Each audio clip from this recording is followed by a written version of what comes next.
Edit करके image तूने मेरा मीम बना दिया, मेहनत करके तेरे भाई ने पूरा ड्रीम बना दिया।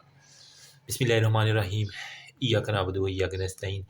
तो गाइज़, एक कॉलेज के ग्रुप ऑफ स्टूडेंट ने मुझे अप्रोच किया कि कम्युनिटी मेडिसिन के जो है ना वो लेक्चर हैवी वाले वो हमें चाहिए, और उन्होंने जो रिक्वेस्ट की वो कहा कि फैमिली प्लानिंग। कहते हैं जी आप एक्सप्लेन बहुत अच्छा करते हैं, हमें पढ़ते हुए मज़ा आता है, आपके लेक्चर एक नशा है, पता नहीं अल्लाह जाने, मुझे नहीं पता। तो कहते हैं कि हमें ना प्रैक्टिकली जो है ना वो आपने लेक्चर के साथ समझाना है। मैंने तो पहले इग्नोर किया, लेकिन रिक्वेस्ट इतनी ज़्यादा थी, और फिर अभी ऑस्पी की जो आ रही है ना कम्युनिटी मेडिसिन की रिक्वेस्ट, उसके अंदर भी यही है कि एग्जामिनर के फेवरेट क्वेश्चन में एक फैमिली प्लानिंग वाला भी है। तो मैंने कहा चलें यार, वीकेंड के ऊपर जो है ना वो टाइम निकाल के थोड़ा सा बना, अब पता नहीं कब वीडियो अपलोड होगी, मैं इसको अपलोड कर दूंगा। अच्छा, इसकी वीडियो के अंदर मैं बताऊंगा फैमिली प्लानिंग, और स्पेशली आज मुझे खर्चा करना पड़ा ये कंडम लाने के लिए, ठीक है। वो बल्कि मेरा वो मीम बनाना लग गया, कहता है कि सर आपकी शादी कब हुई? मैंने कहा यार शादी नहीं हुई, बंदे का बच्चा बनो, वीडियो बनानी है मैंने, देखो खर्चा किया भाई वीडियो के लिए। एनीवेज, इंशाल्लाह I will try my best कि आपको इस चैप्टर को फिंगर टिप्स पे कर दूँ। अब मुझे नहीं पता कितनी लंबी ये वीडियो जाएगी।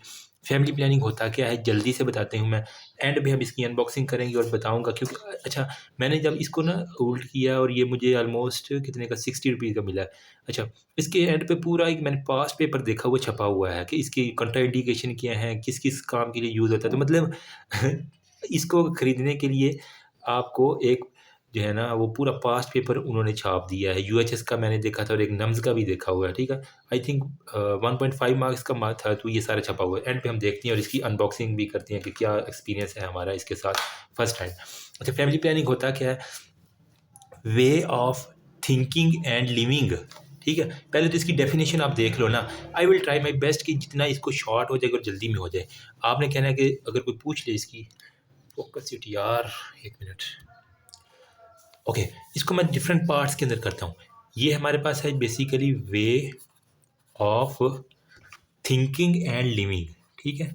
वे ऑफ थिंकिंग है और लिविंग का वे है, सोचने और रहने का तरीका जो कि हम अडॉप्ट करते हैं, अडॉप्टेड वॉलंटरली, अपनी मर्जी से, ठीक है, voluntarily on basis of knowledge, attitude and responsible decision, ठीक है।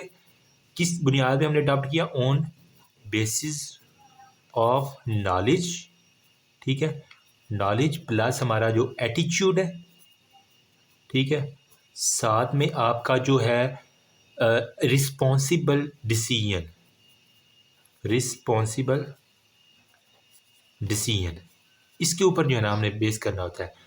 और कौन अडॉप्ट करता है? बाय इंडिविजुअल्स, ठीक है, बाय इंडिविजुअल्स एंड कपल्स, जो शादीशुदा जोड़े हैं उनके लिए। क्यों उन्होंने अडॉप्ट किया? In order to promote health, ठीक है, प्रमोट करना है हेल्थ को, साथ में आपने वेलफेयर ऑफ द फैमिली, जो उसका जो कुंबा है उसके ख़ानदान के लिए यूं ही टपाटप बच्चे पैदा करके छोड़ नहीं देने, ठीक है। Welfare of family, family planning इसी का नाम है ना, ठीक है। टू कंट्रीब्यूट, ठीक है, प्रमोट जब उसने कर दिया तो इसकी वजह से क्या होगा? To contribute effectively to social development of the country, ठीक है, effectively to the social development of country, किसी भी मुल्क के अंदर जो है इसकी डेवलपमेंट करने में अंदर ये एक फैमिली प्लानिंग एक रोल प्ले करती है। ये मैंने एक जल्दी से आपको जो है ना डेफिनेशन बता दी है। अगर कोई पूछे तो आपने इसी तरह बतानी है, अपनी बना के नहीं देनी, ठीक है। अब मैं बताता हूँ इसके ऑब्जेक्टिव्स क्या हैं। तो बेसिकली इसके ऑब्जेक्टिव्स जो है ना वो हमारे पास है जी। हमने कंट्रोल करना है अनवांटेड बर्थ को, जिसकी हमें ज़रूरत नहीं है, अनवांटेड है, ठीक है। मतलब कि जिस तरह पाकिस्तान में हुआ ना, तो वो एक दिन लड़ाई होती है और पता चलता है कि फिर 9 माह बाद जो है ना नया बच्चा आया हुआ है।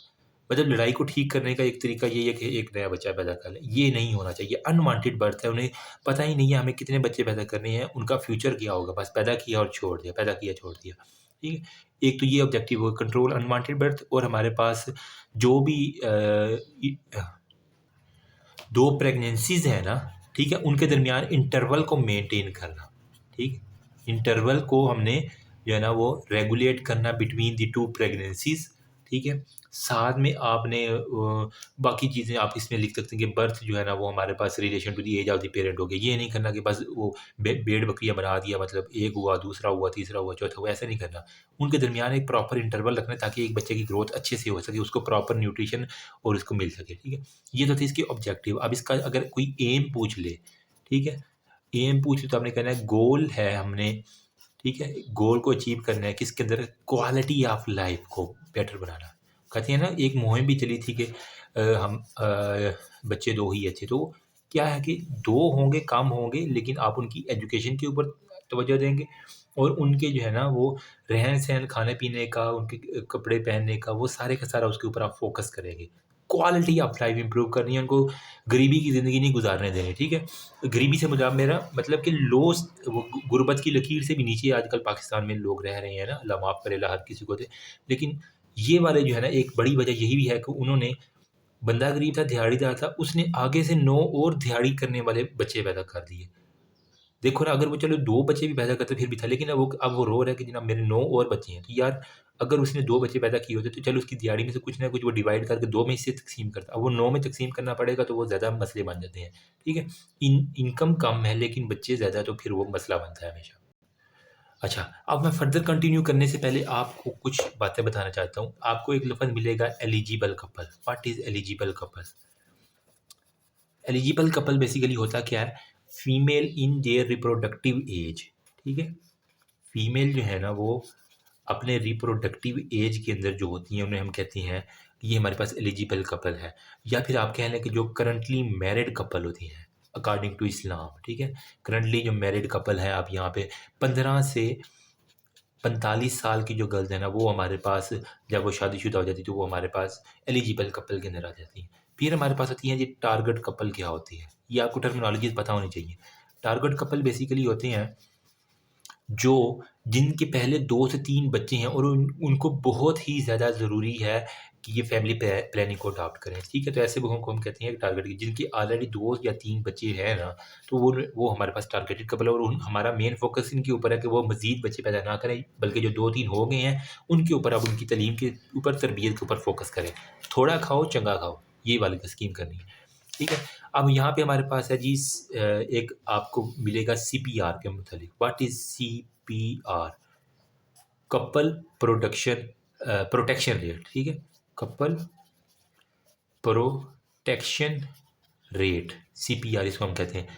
कितने एलिजिबल कपल हैं जिनको फैमिली प्लानिंग का पता है और इनमें से कितने ऐसे हैं जो कॉन्ट्रासेप्टिव मेथड इस्तेमाल कर रहे हैं, आया कि वो कोई कंडोम का यूज़ कर रहे हैं या इस तरह की कोई भी ऐसी चीज़ इस्तेमाल कर रहे हैं, तो वो हमारे पास होंगे कपल प्रोटेक्टेड रेट, ठीक है।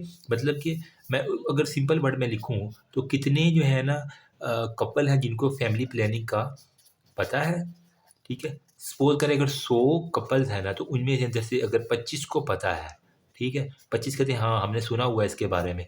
अब उनमें से भी कितनों को कितने लोग हैं जो कि इसको इस्तेमाल कर रहे हैं। सपोज के 5 कपल उनमें से ऐसे हैं कि जो कि कॉन्डम का यूज़ कर रहे हैं, ठीक है। तो वो हमारे पास जो है ना वो होगा हमारे पास couple protection rate.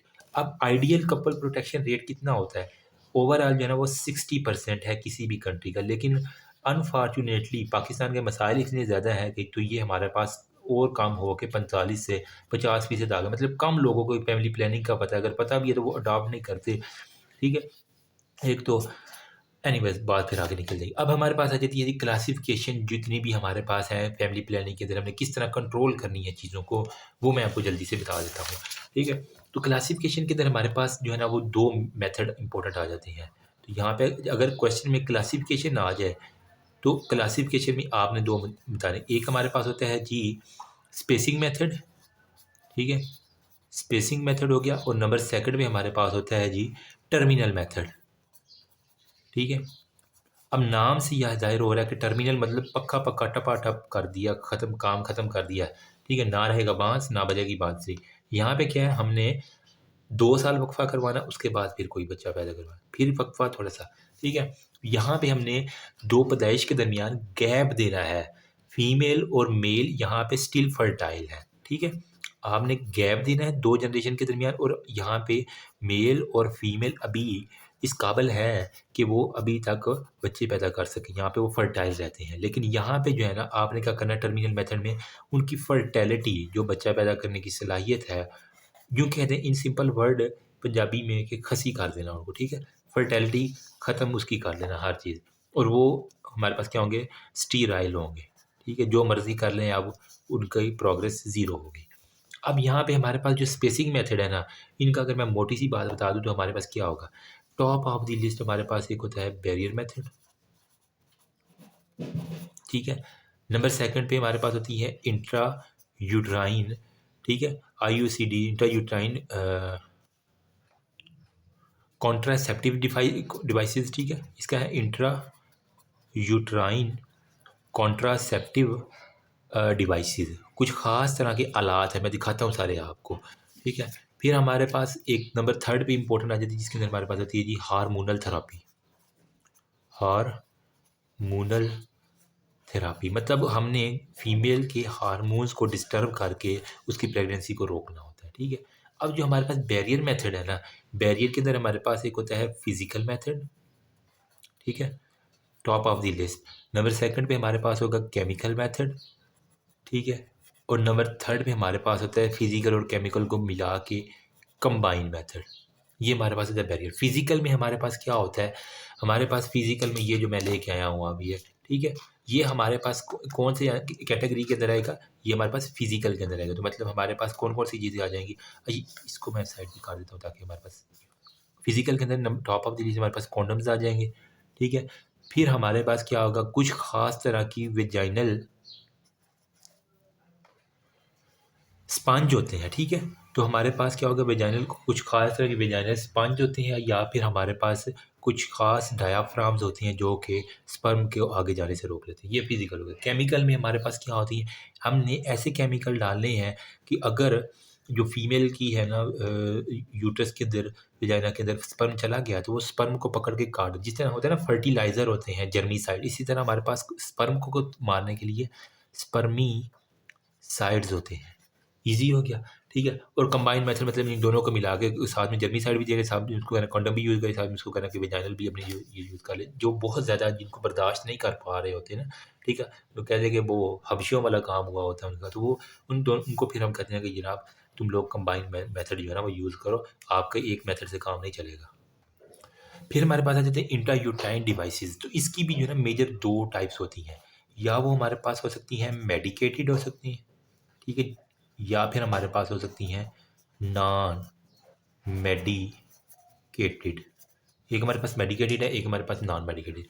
Last but not least हमारे पास होती हैं हार्मोनल मेथड। हार्मोनल मेथड में हमारे पास क्या होती है, हमने हार्मोन्स को चेंज करना है, नाम में ही काम है ना। तो हमारे पास क्या होगा, कंबाइंड पिल्स आ जाएंगी, ठीक है? कुछ खास वो गोलियां होती हैं जो अमूमन आपने इंडियन फिल्म देखी होंगी, उसके अंदर मोस्टली ये पिल्स बहुत खाने का होते हैं। फिर हमारे पास पोप, POP, पोप लफ्ज़ नाम याद रख लो, प्रोजेस्टेरॉन ओनली पिल, जिसके अंदर हमारे पास सिर्फ प्रोजेस्टेरॉन होगा, प्रोजेस्टेरॉन ओनली पिल्स। फिर पोस्ट कॉर्टिकल पिल्स हो गया, पोस्ट क्वाइटस पिल हो गया, COI clear, post cortical pills मतलब आप उससे कुछ ना कुछ ऐसा गड़बड़ी हो गई है, टपाटप हो चुका है, उसके बाद हमने क्या करना है। या फिर हमारे पास होती हैं वंस इन अ मंथ पिल, इसको हम लॉन्ग एक्टिंग पिल भी कहते हैं, ठीक है? जो कि लॉन्ग एक्टिंग पिल महीने में सिर्फ एक बार खानी होती है, ठीक है? Once in a month pills, ठीक है? लास्ट बट नॉट लीस्ट हमारे पास ये जो थी फीमेल पिल, अब हमारे पास कुछ मेल पिल्स भी आ जाते हैं, ठीक है? मेल पिल्स आ जाती हैं। ये तो थी मेन इम्पोर्टेंट इससे, ठीक है?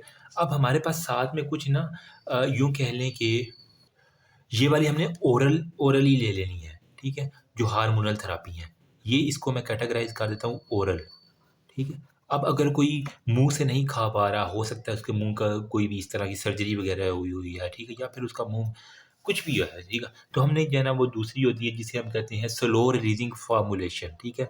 स्लो रिलीजिंग में हमारे पास क्या है, कुछ ऐसे होते हैं जो हम इंजेक्शन लगा सकते हैं, ठीक है?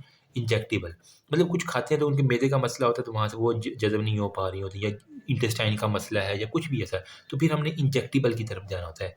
ठीक है, इंजेक्टेबल हो सकती हैं, या फिर हमारे पास कुछ सब कुटेनियस इम्प्लांट्स हमें मिलते हैं। ठीक है, वो भी ख़ास तरह के इम्प्लांट्स होते हैं, वो आप उसकी सबक्यूटेनियस के नीचे लगा देते हैं, जिससे वो आहिस्ता-आहिस्ता वो ड्रग रिलीज़ होती रहती है जितनी रिक्वायरमेंट होती है, और वो कमी पूरी। या फिर हमारे पास ख़ास तरह की वेजाइनल जो है ना, वो हमारे पास रिंग्स होती हैं। दिखाता हूँ मैं आगे आपको, परेशान नहीं होते। वेजाइनल रिंग्स होगी, सबक्यूटेनियस इम्प्लांट्स, इंजेक्टेबल्स होगी, ये हमारे पास सारे के सारे, इन्हें डिपॉट्स कहते हैं, मतलब डिपॉट फॉर्मुलेशन या फिर स्लो रिलीजिंग जो है ना, हमारे पास पिल्स आ जाती हैं। अब मैं आपको ना जो इम्पोर्टेंट वाली चीज़ें हैं वो पहले बताता हूँ, जो अनइम्पोर्टेंट हम लास्ट पे देखेंगे और एंड से हम बुक पे भी रिवाइज़ कर लेंगे। ठीक है? तो इंट्रायूट्राइन डिवाइसेज़ को इंट्रायूट्राइन आईयूसीडी कॉन्ट्रासेप्टिव डिवाइसेज़ जो है ना, इसकी 2 हमने कैटेगरीज़ की थी। एक हमारे पास थी जी मेडिकेटेड, ठीक है? और एक हमारे पास होती है जी नॉन मेडिकेटेड, नॉन मेडिकेटेड। और ये वाइवा का एक फेवरेट क्वेश्चन है एग्जामिनर का, बोथ इंटरनल एंड एक्सटर्नल का। हमारी दफ़ा तो ये कह लेंगे। अच्छा, जो हमारे, अच्छा यहाँ पे आपको जो है ना वो मेडिकेटेड और नॉन मेडिकेटेड होगी ना, तो 3 जनरेशंस की वो कह रहा है हमारे पास इंट्रायूट्राइन डिवाइसेज़ होती है। 3 जनरेशंस की जो है ना वो उसके अंदर डिवाइड किया हुआ 3 जनरेशन में। ठीक है? एक हमारे पास होती है जी फर्स्ट जनरेशन इंट्रायूट्राइन डिवाइसेज़, एक हमारे पास होगी जी सेकंड जनरेशन इंट्रायूट्राइन डिवाइसेज़, और एक हमारे पास होती है जी थर्ड जनरेशन इंट्रायूट्राइन डिवाइसेज़। जो इसके अंदर से हमारे पास है ना फर्स्ट जनरेशन, वो हमारे पास क्या होती है, नॉन मेडिकेटेड होती है। ठीक है, ये हमारे पास नॉन मेडिकेटेड होती हैं, और ये किससे बनी होती हैं, पॉली इथाइलिन से मिलके बनी होती हैं। पॉली इथाइलिन से ये सारे के सारे मिलके बने होंगे, और इनकी जो शक्ल है वो हमारे पास क्या होती है, डबल एस शेप्ड होते हैं। ठीक है, डबल एस शेप्ड। आपकी बुक के अंदर ये डायग्राम बनी हुई है, मैं दिखाता हूँ आपको। यूं यूं करके जो है ना वो आपको एक ये पॉलीथाइलिन का बना होता है। ठीक है, और साथ में इसके अंदर वो कह रहे हैं कि फाइन नाइलॉन का भी कुछ ना कुछ होता है। ये इंपॉर्टेंट एमसी, पॉलीइथाइलिन भी पूछती है, नाइलॉन भी पूछती हैं। ठीक है, और डबल एस का भी पूछती है। ये medicated and non medicated. Size इसका क्या होता है, डिपेंड करता है।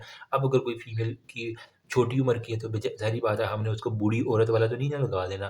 ठीक है, इंट्रायूट्राइन डिवाइसेस, तो इसी वजह से साइज़ का ए बी सी डी जो है ना वो मुख्तलिफ साइज़ के हमारे पास आ जाते हैं।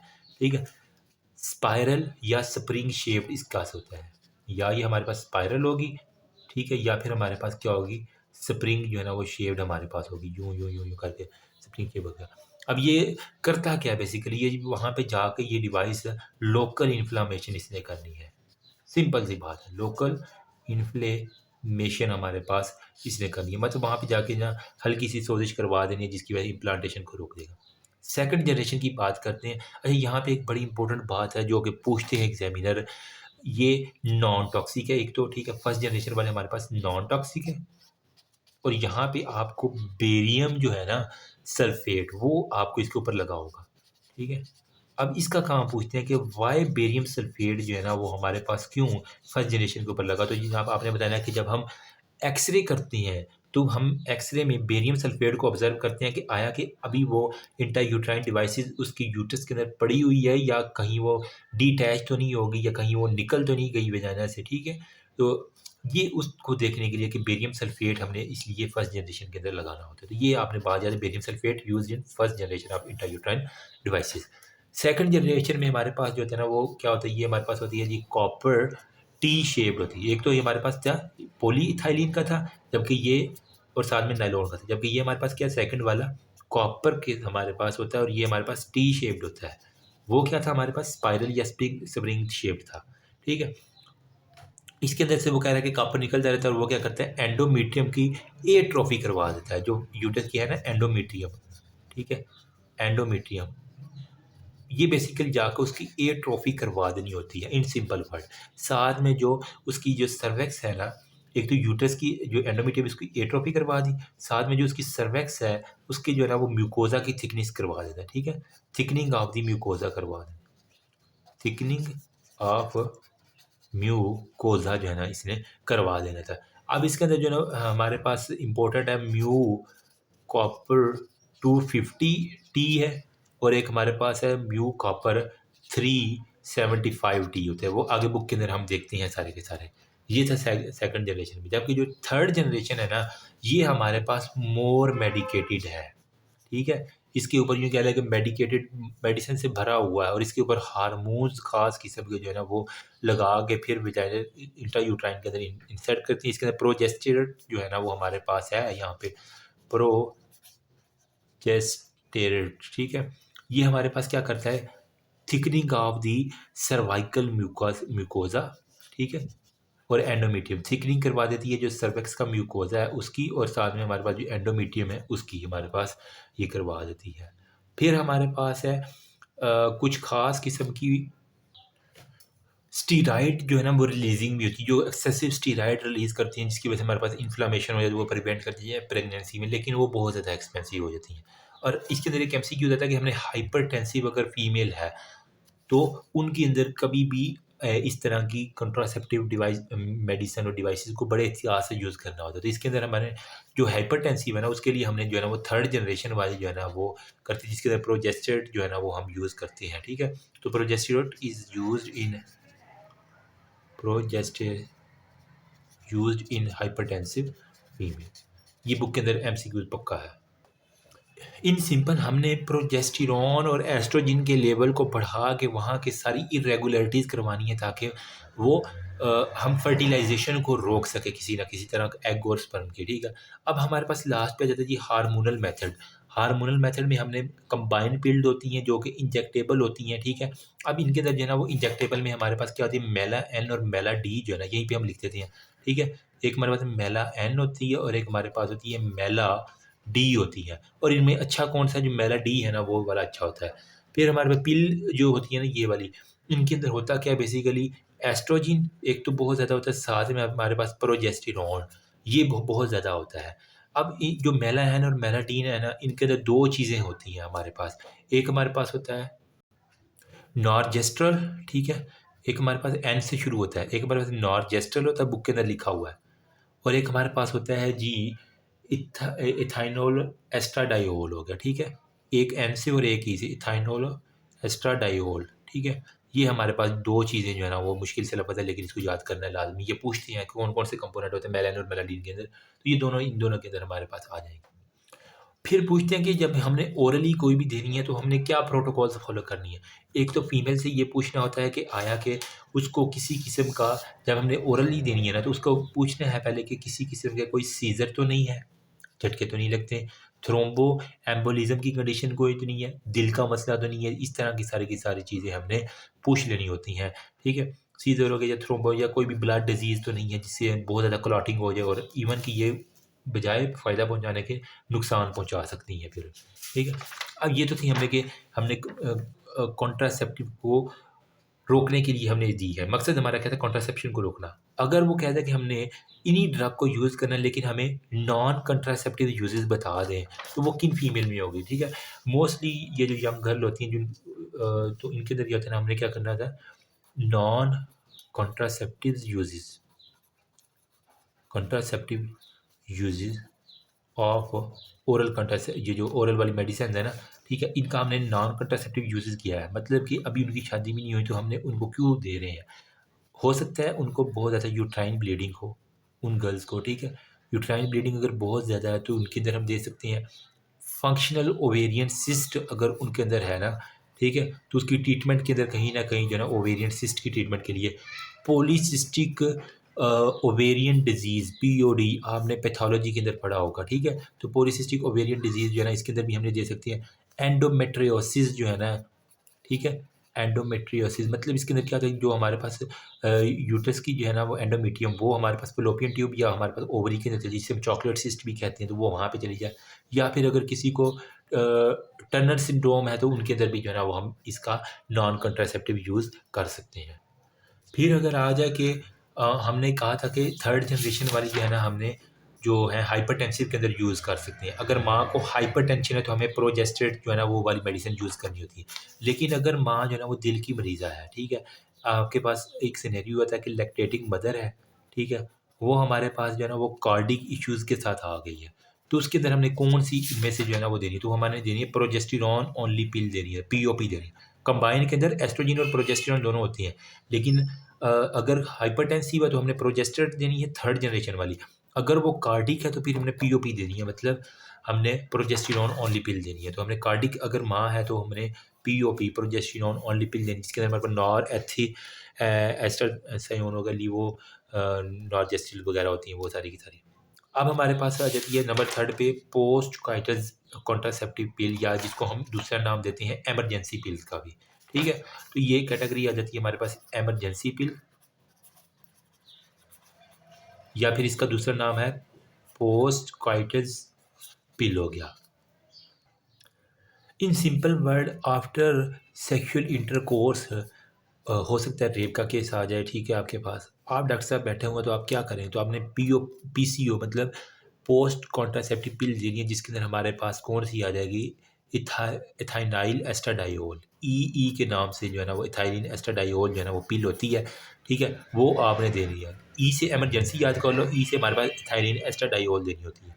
लेने का तरीका क्या है, उसको अब वो आए तो 4 पिल्स जो है ना उसको फ़ौरन खिला देनी है, ठीक है। फिर 4 पिल्स जो है ना उसको अगले 12 घंटों के बाद जो है ना वो खिला देनी है, ठीक है। तो आपके पास वो जो है ना वो प्रेगनेंसीज बच जाएगी, ठीक है। या फिर इसका एक दूसरा पैटर्न होता है कि 2 पिल्स जो है ना वो हमने फ़ौरन खिला देनी होती है, फिर 2 पिल जो है ना वो हमने विदिन 72 आवर खिला देनी है, और फिर हमने मतलब 2 पिल विदिन 12 आवर और 2 पिल जो है ना विदिन 72 आवर्स खिला देनी है, तो काफ़ी काम हो जाता है।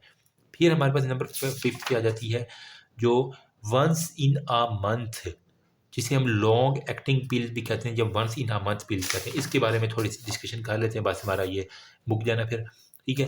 वंस इन अ मंथ में हमारे पास क्या आएगा, वंस इन अ मंथ, तो इसके अंदर वो कह रहा है हमारे पास क्या आएगा, लॉन्ग एक्टिंग पिल्स है, इसके अंदर एस्ट्रोजन बहुत ज़्यादा होता है, ठीक है, भर भरा के, और स्मॉल अमाउंट ऑफ प्रोजेस्टेरॉन होती है, प्रोजेस्टेरॉन ये बहुत ज़्यादा होता है। अब जब भी प्रोजेस्टेरॉन का लेवल ज़्यादा है तो वो हमारे पास क्या करता है, वो एंडोमेट्रियम को रोक रखती है, इसी वजह से हमने स्मॉल प्रोजेस्टेरॉन देना है। उन लोगों के अंदर जिनके अंदर प्रेगनेंसी रेट बहुत ज़्यादा हाई है, ठीक है, ये अमूमन जो सेक्सुअल वर्कर्स होती हैं, ठीक है, जो जो होती है ना, ठीक है, हीरा मंडी की जो पैदावार है, तो जिनके अंदर प्रेगनेंसी रेट बहुत ज़्यादा है वो मोस्टली ये यूज़ करेंगी, या फिर जिनको इरेगुलर जो है ना वो ब्लीडिंग्स बहुत ज़्यादा होती हैं, तो वो मोस्टली जो है ना गर्ल्स यूज़ करती हैं।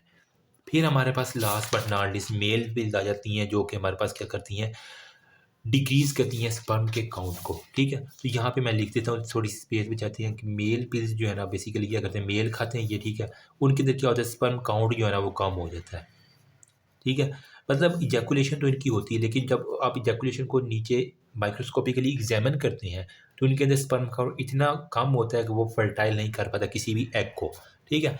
जबकि ऐसे मर्द के अंदर टेस्टोस्टेरोन का लेवल नॉर्मल रहता है, ठीक है। टेस्टोस्टेरोन जब चेक करेंगे वो नॉर्मल रहेगा, लेकिन वो स्पर्म काउंट जो है ना वो हमने ये पिल्स दे के कम करवा देना होता है। अब इसके अंदर जो है ना वो कॉटन सीड ऑयल होता है, जिसे ग्लॉस पायल्स कहते हैं, पता नहीं अब ये लफ्ज़ क्या है, GOSS गॉसी पायोल जो है ये जो भी है, इसको हम बेसिकली किससे ड्राइव होता है, कॉटन सीड ऑयल से, और ये पूछते हैं कि यहाँ कहाँ से ड्राइव होता है, ये कॉटन सीड ऑयल से जो है ना बेसिकली ड्राइव होता है, और ये हम देते हैं उस मेल को, ठीक है। जो अपने आप को कंट्रोल नहीं कर पा रहे मेल, वो कहते हैं कि डॉक्टर साहब हमसे कंट्रोल नहीं होता, हमने ना फिज़िकल मेथड हमसे यूज़ होता है, ना हमने कोई गोली खानी है, ठीक है, अपनी फीमेल को कोई गोली नहीं खा, उसे कहते हैं चलो तुम खा लो ना, ठीक है, तो तुम फिर जितनी मर्जी मतलब टपाटप करते रहना, कोई मसला नहीं है। ये उसे हम दे देते हैं कॉटन सीड ऑयल से बनी हुई गोसो पायोल या गोसी पायोल जो भी कह लिया आप इसको, ये दे देती हैं, ठीक है। अब इसका ये तो हो गया, हमने उसको स्पर्म काउंट कम कर दिया, लेकिन इसका डिसएडवांटेज कभी कभार पूछती है। एक तो ये डिक्रीज़ कर देगा लिबिडो को, लिबिडो क्या होता है, सेक्सुअल डिज़ायर उसकी जो है ना वो बहुत कम हो जाएगी, ठीक है। बाद में क्या होता है, वो लड़ाई झगड़े होते हैं, फीमेल उसकी बेगम कहेगी कि डॉक्टर साहब ये तो मेरे नाल हंसता भी नहीं खेलता भी नहीं थे, इस तरह करके बिलीव भी कहते हैं। फिर आपके पास कहते हैं परमानेंट एजोस्पर्मिया भी हो सकता है, अगर उसने बहुत लंबे अरसे तक यूज़ कर ली तो मतलब कंप्लीट अपसेल्स ऑफ स्पर्म हो सकता है, ठीक है, अगर 6 माह से उसने ज़्यादा यूज़ कर लिया। टॉक्सिक हो सकते हैं, मतलब कि उसको न्यूरोलॉजिकल सिम्पटम्स आ सकते हैं, या कोई भी और जिस्म के अंदर सिम्पटम, ज़ाहिर बात है मेडिसिन उसका साइड इफ़ेक्ट तो होंगे, तो वो टॉक्सिक हो सकती है अगर कभी-कभार उसने ओवरडोज़ ले ली तो, या फिर वो कह रहा है कि अब ये ना हमने इसको देना छोड़ दिया है बहुत ज़्यादा। इसके अंदर अगर अलामात पूछ लें ना, तो आपके पास जो पेशेंट आता है वो आता है हमारे पास मोस्टली एब्डोमिनल पेन के साथ, ठीक है। पेट में दर्द उसकी बहुत ज़्यादा रहती है, चेस्ट पेन उसको बहुत ज़्यादा रहती है, साथ में लंग्स का मसला होना शुरू होता है, मतलब कफ उसको जो है ना वो आना शुरू हो जाती है। इवन आई साइड के ऊपर बहुत ज़्यादा उसके प्रॉब्लम है, कहता है डॉक्टर साहब मुझे तो अब दिखना भी कम होता जा रहा है, आई प्रॉब्लम हो जाती है, साथ में बोलने के अंदर उसको मसला, स्पीच जो है ना वो उसके प्रॉब्लम आना शुरू हो, इस वजह से इसको अपना देना कम कर दिया है, बहुत कम ख़त्म कर दिया, नो डेज भी कह लेंगे ना देने के मुतरादिफ है। ये जो थे हमारे पास ओरली।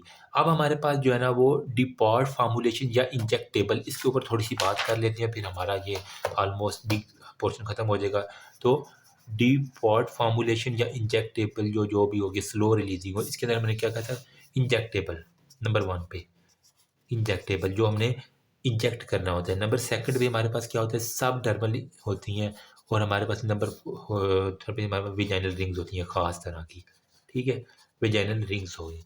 जो इंजेक्टेबल है इसके अंदर हमारे पास फिर 2 कैटेगरी है, डेम्पा DMPA, डिपॉड मेटॉक्सी प्रोजेस्टेरॉन एसीटेट हो गया, या नंबर सेकंड पे नेट EN, ठीक है, जिसे हम कहते हैं नॉर इसको कहते हैं हम नॉर एथिस्टिरोन एनाटिनेट हो गया, ठीक है, इस तरह करके नाम है, ठीक है, नॉर एथिस्टिरोन एन एन थी एनथेट हो गया, इस तरह का एनथेट है, ठीक है, इस तरह का। बाकी ये हमारे पास क्या था, डिपॉट मेडॉक्सी प्रोजेस्टेरॉन एसीटेट हो जाता है, ये हमारे पास इंजेक्टेबल होती है। वैसे नाम आपको आने चाहिए ताकि अगर कोई पूछ ले तो आप वाइवा में बताने जोगे हो जाए। और अगर विजाइनल रिंग का पूछ लें तो मैं आपको दिखा दूँ, अगर मेरे पास पिक्चर पड़ी हुई है ना, यस, इस तरह की जो है ना वो ख़ास तरह की रिंग्स होती हैं जो कि मेडिकेटेड होती हैं, जो कि हम वजाइना का जो कि इरिटेशन करवाती हैं, जिसकी वजह से हमारे पास वो नहीं आता, ठीक है। तो ये मैं डायग्राम दिखा दी, ज़्यादा नहीं दिखाऊंगा क्योंकि कॉपीराइट का फिर इशू आ जाएगा, ठीक है। ये हमारे पास बात होगी। अब हम करते हैं कि पोस्ट कॉन्ट्रासेप्टिव मेथड कौन कौन से हैं, मतलब अब उसकी कॉन्ट्रासेप्टिव हो गई है, वैलेंटाइन डे गुजरा था जी, वो बॉयफ्रेंड से मिलने गई है जनाब, तो उसके बाद कॉन्ट्रासेप्शन हो चुकी है, समझ रहे हो मेरी बात। अब लोग कहेंगे यार गंदी बातें लीजिएगा, गंदी बातें नहीं, इस तरह होता है, जब बिलीव मी जब आप प्रैक्टिकल लाइफ में जाएंगे तो आपको ये सारी चीज़ें खुल खुल के सामने आएंगी, ठीक है। तो पोस्ट कॉन्ट्रासेप्टिव मेथड कौन कौन से हैं, एंड अगर कोई यूट्यूब वाला देख रहा है तो जिस video just for educational purposes, और ये हमारे सिलेबस का हिस्सा है, मैं कोई सिलेबस से बाहर बात नहीं कर रहा। पोस्ट कॉन्ट्रासेप्टिव मेथड में हमारे पास क्या चीज़ें होती हैं, इसके अंदर हमारे पास आ जाता है जी फर्टिलाइजेशन और इम्प्लांटेशन के बाद हम क्या करते हैं उसकी, क्योंकि अब इम्प्लांटेशन हो जाती है उसके बाद फीमेल की जो मेंस्ट्रुएशन सारी सारी रुक जाती है, तो हम कोई ऐसा मेथड यूज़ करें कि उसकी मेंस्ट्रुअल रेगुलेशन हो जाए, ठीक है। तो नंबर 1 मेथड हमने क्या करना है, उसकी मेंस्ट्रुअल रेगुलेशन करवा देनी है उस गर्ल की, ठीक है, कि उससे बहुत ज़्यादा हैवी मेंस्ट्रुएशन हो तो साथ में जो इम्प्लांट हुआ वो भी बस वॉशरूम में फ्लश हो जाए, ठीक है। तो मेंस्ट्रुअल रेगुलेशन जो है ना वो करवानी होती है, ये 6 से 14 दिन के अंदर अंदर जो है ना वो करनी होती है। एस्पायरेशन ऑफ यूट्रस कंटेंट, जितना भी कंटेंट है यूट्रस का उसको हमने फिर एस्पायर करवा देना है, ये नंबर 1। नंबर सेकंड पे मेंस्ट्रुअल इंडक्शन, ठीक है, ये था हमारे पास मेंस्ट्रुअल रेगुलेशन। अब मेंस्ट्रुअल इंडक्शन में हमारे पास क्या आएगा, यूट्रस के अंदर हमें ख़ास तरह की टैबलेट्स मिलती हैं, वो हम रख लेते हैं। वो क्या करती हैं, क्योंकि जब प्रेगनेंसी होती है ना तो प्रोजेस्टेरॉन का लेवल ज़्यादा होता है जो कि हमारे पास इसको एंडोमेट्रियम को कंट्रोल करके रखता है। तो ये हम जब मेडिसिन रखती हैं गोलियाँ खास किस्म की, ये क्या करती हैं, प्रोजेस्टेरॉन प्रोस्टाग्लैंडिन का लेवल तबाह कर देती है, ठीक है। तो हमारे पास मेंस्ट्रुअल इंडक्शन फिर इसने करवा देनी होती है ना, प्रोजेस्टेरॉन साथ में हमारे पास जो प्रोस्टाग्लैंडिन है ना, इसका हमारे पास क्या करेगी, बैलेंस को तबाह कर देगी, ठीक है। जब ये बैलेंस तबाह होगा तो हमारे पास क्या होगा, हर चीज़ निकल जाएगी। नंबर थर्ड पे हमने क्या कर सकते हैं, अगर ज़्यादा बड़ा है तो फिर हमारे पास अबॉर्शन एक होता है, ठीक है, हम वो फिज़िकली जाके और वहाँ अबॉर्टेड कर देती हैं, ये हमारे पास होता है। अब हमारे पास कुछ ऐसे मेथड हैं जिनके अंदर हमने कोई भी जो है ना वो गोली वगैरह नहीं खानी होती है, ठीक है। तो मिसलेनियस मेथड जो है ना वो मैं आपके साथ बता देता हूँ इसी वीडियो के अंदर, ठीक है। तो हमारे पास कुछ कह लें कि मिसलेनियस जो है ना वो मेथड्स हैं जो कि क्या करते हैं, कॉन्ट्रासेप्शन को रोकते हैं। उसको हम नेक्स्ट वीडियो में डिस्कस करते हैं, वीडियो बहुत लंबी होगी यार, फिर अपलोडिंग में मुझे मसला हो जाना है, ठीक है। तो वो बस नेक्स्ट वीडियो में हम इसको मुकम्मल कर दिए और इसके साथ ही फिर हम जो है ना इसकी अनबॉक्सिंग भी इसी वीडियोस के अंदर करेंगे। If you are very candy up till now you can ask me, hopefully यहाँ तक आपको इतना समझ आ गया कि आप फैमिली प्लानिंग के कोई भी क्वेश्चन जो है ना वो गलत नहीं करेंगे। ठीक है, that's all about, thank you so much, अल्लाह हाफिज़।